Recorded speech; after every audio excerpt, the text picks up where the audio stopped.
All right, you're going to want to hear this. This is the inside scoop on one of the most talked about scams on social media right now. Maybe you've heard it, maybe you haven't. Let me tell you about Joseph Awadako, also known as Okuntakinte. If that nickname sounds familiar, it's because he has based it off of Okuntakinte, a character from Alex Haley's novel Roots.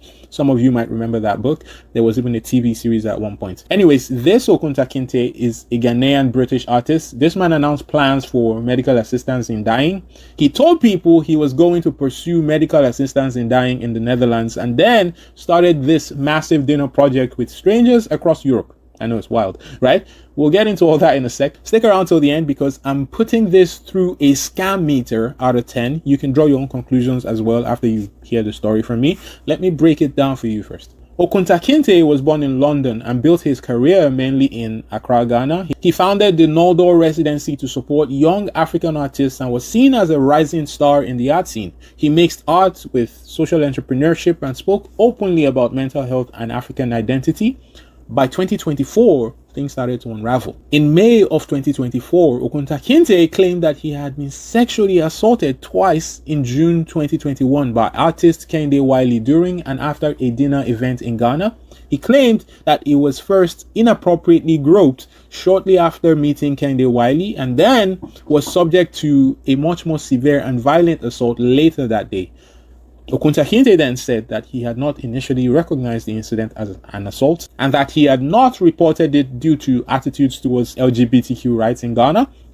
Wiley denied the accusations, stating that the two had been in a brief consensual relationship. Wiley then posted screenshots on his social media of alleged text conversations between the two men in which Okuntakinte asked to meet Wiley again and expressed a desire to visit him at his home in New York. Messy. At the same time, Okuntakinte faced serious financial allegations tied to his Noldor residency. Multiple artists accused him of withholding proceeds, collectively over $260,000, alongside claims of mismanagement and breached agreements. These sparked civil suits and intense scrutiny, with no public resolutions at that point. Here's where the story starts to get wild. In December 2024, Okuntakinte drops a bombshell. He says he is pursuing euthanasia in the Netherlands due to long-standing treatment-resistant mental health conditions. 2 days ago, I announced my decision to legally end my life due to my struggles with treatment-resistant bipolar disorder. And now, my fiancé has left me. And I don't blame him. We're still friends, but the pain is still quite real. I often find that romantic love and the pressures that come with it can sometimes be all too consuming. I'm healing and I'm trying to connect in a different way, even as I pursue my path with assisted euthanasia. The idea I have is called the Last Supper Project. Basically, over the next few months, I'd like anyone who is willing to invite me over to prepare their favorite meal for dinner. We'll break bread with friends and loved ones, and I'll bring post-its, board games, origami, and we'll fellowship with no judgment. I want to find meaning again with people while I have time still left on earth. Anyone interested in inviting me can find available slots in my bio in the Calendly app. He publicly stated that his euthanasia date was set for July 30th, 2025. But instead of going quietly, he launches the Last Supper Project. The Last Supper Project was basically dinners with strangers to talk about life, pain, and meaning before his planned death on July 30th, 2025. He posts a booking link and gets flooded with over 4,000 invitations by spring. As of April, he had had 93 dinners. By late July, he claimed 147 dinners across cities like Amsterdam, Berlin, Paris, and Milan. These dinners were emotional, almost like a ritual, often very intimate affairs. He shared photos and long captions, turning private pain into public conversation. The guests to this Last Supper ranged from trauma survivors and people with postpartum depression to artists and students, and folks struggling with mental health. Basically, anyone who wanted to connect. Some dinners were tiny, others were a bit more communal, right? Some well-known artists and creatives also reached out to Okuntakinte. SZA, now you might know her, SZA publicly invited him to a dinner. We know this because he shared information about this on his Instagram. Beyond that, lots of invites circulated, but not all celebrity dinners were confirmed, so I'm sticking to what is on record. There were two stories from the Last Supper project that really hit me. One dinner was with a Surinamese mother coping with postpartum depression and suicidal thoughts.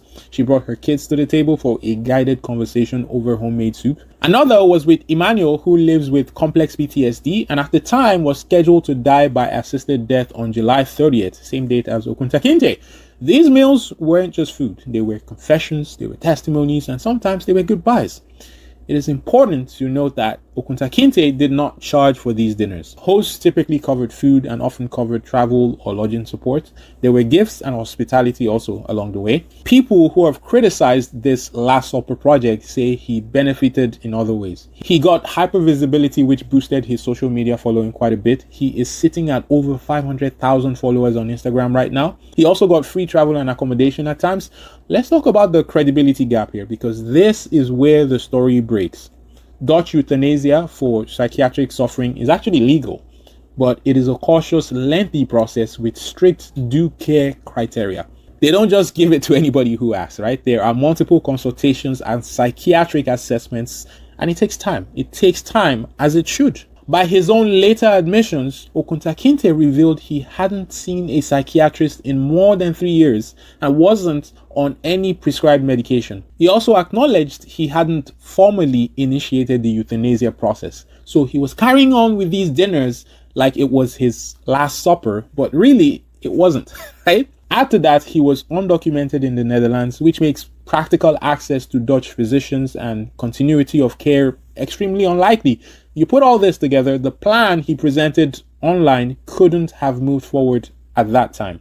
In other words, he was never going to get approved for medical assistance in dying by July 30th. He was not even in the process. Seems kind of manipulative, right? Mental health professionals also raised concerns that making suicide the centerpiece of a viral project was romanticizing the idea of euthanasia, even if some viewers found connection and hope in the conversations. In July 2025, the month that was supposed to be the month of his death, Okuntakinte pulled the ultimate plot twist. He cancels the euthanasia plan.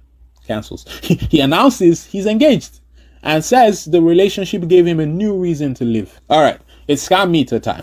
And to be clear, this is an assessment of credibility around the euthanasia narrative and project framing, not a legal finding and not a judgment on his entire career. Well, how do I weigh this on the scam meter? For me, it is a 7 out of 10. And here's why it's not even higher than that. He did not charge for the dinners, right? Also, he did seem to help people. Many participants described genuine connection and support, which is kind of a big deal for people struggling through a mental health crisis. Here's why it's not lower than 7 over 10 for me, though. It was just the contradictions, right? No recent psychiatric care, no initiated euthanasia process, and the lack of Dutch residency, making approval highly unlikely at the time he presented it. So it was kind of a ruse, right? In my opinion. Plus, he did get some benefits like a surge in his social media visibility, which is another way of making money off this kind of scam. He also got gifts, travel, hospitality. Look, if you're struggling with your mental health, please talk to somebody, get help, find connections out there. Anyways, was that too harsh in rating this a 7 out of 10 on the scam meter? What is your scam meter saying? And subscribe if you're new to the channel. I'll see you guys next time. Take care, you guys.